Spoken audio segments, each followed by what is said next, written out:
Okay, hopefully you can hear me.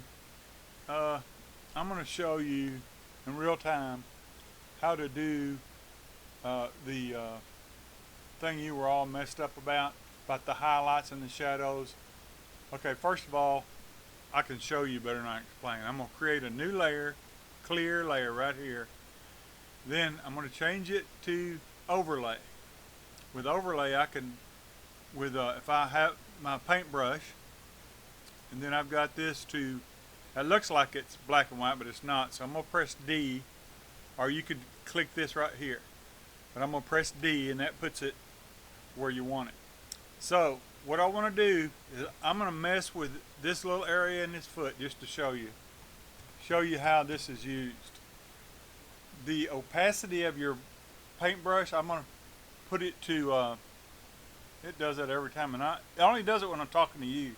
It has something to do with this program, I guess. But I'm going to start out at 10. So I'm on overlay. Everything's 100% here, but my opacity in my brush, my black brush, is 10%. And I'll go up. And I'm going to enlarge it so you can see, and I'm going to make my brush smaller by hitting these bracket keys right above your enter key, right by the P. On the P on the keyboard, right next to that, the bracket keys, that is up and down on your brush. Okay, now see, I don't know if you can see it. Let me go up to 20. See how it's making that darker? I mean, look, see, look, like that. Anyway, so I go in there and I do this stuff. And I can also real quickly go over here. See how that's making a little contrast? You don't want to overdo it though. Okay, so I just usually go like in here. I do this. I hit these, you don't have to be real perfect either. But I like to highlight, and I know you don't, but I'm just showing you. And I just kind of like make some contrast, and overall it makes a huge difference to the person's eye. You may not notice it, but it does. So I'm just going to show you a before and after over here. Look at the claw. See? And then when it's down here, look at the difference. See? Okay, go back up. I'm going to change it to white over here. So I'm going to hit the X, and that changes it to white. So just say I wanted to highlight this a little bit. Now white's stronger than black in this case on using overlay. So you don't want to go too crazy. But you can do this, and I always hit it there and there. In the highlights, if I'm doing this, not everything needs, but a lot of birds' feet with my camera, they need a little help. Your camera, man, thing's so good it may not even need this stuff, but I gotta try to keep up. So anyway, blah blah blah, do it up here, do it up there, like that. Okay, I'm just doing the foot just for the heck of it.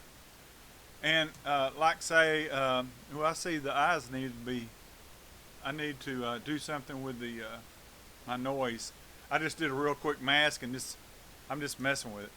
I'm gonna change it back to black, and then I'm gonna put this to about 40 on my opacity on my brush.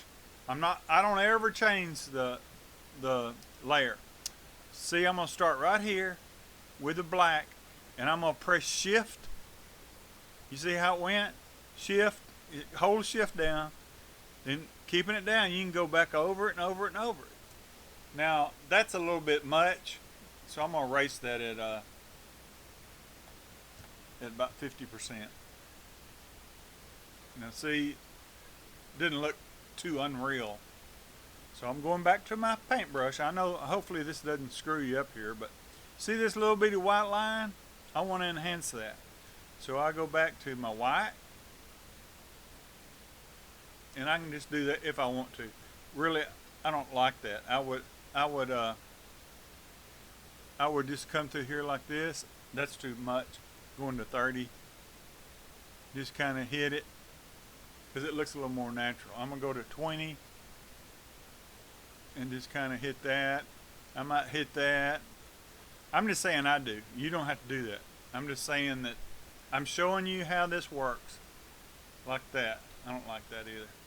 But anyway, I always go in here and I hit those high spots. and it makes a huge difference.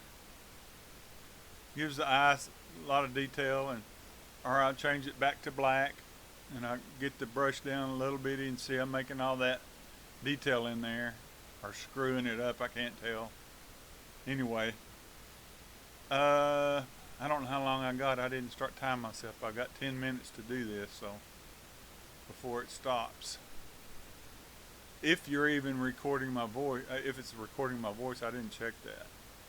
But anyway, I'm just creating a little bit. Now look at the, see, it helps a little bit, but I'm just showing, and like right in here, it really needs it. But you got to go way up.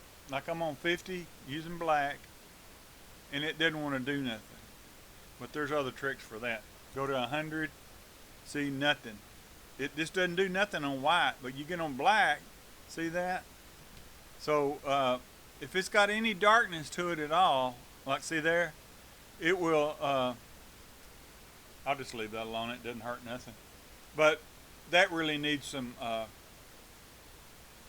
attention right there. And I'm just going to leave this at this right here. Hopefully you see that if you're writing, if you're painting on dark with black, it'll darken it. And I'm going to undo that. If you're painting on white, it'll whiten it. Whatever, or down here, like that. Or even on here, because it's a 50, it's you could do black or white, and you see, but you can create highlights and shadows with using overlay. So just make an overlay and have black and white as your your paintbrush, and just start practicing doing. Now I'm way up there. I put it back down to 30, and like say if I wanted to create some detail in there, right up in there, I'd use a smaller brush actually. But then if you go too much, just grab your blur tool. I've got mine set at 30, and I just go up there and I go over it real quick, and you can match what you're trying to accomplish there. So anyway, I'm going to get rid of this right here. Control Z, Control Z, Control Z. It'll get there. And there you go. So that's it, and hopefully this makes sense. If not, let me know, and I'm going to fix this, so don't worry. Anyway, thank you, and goodbye.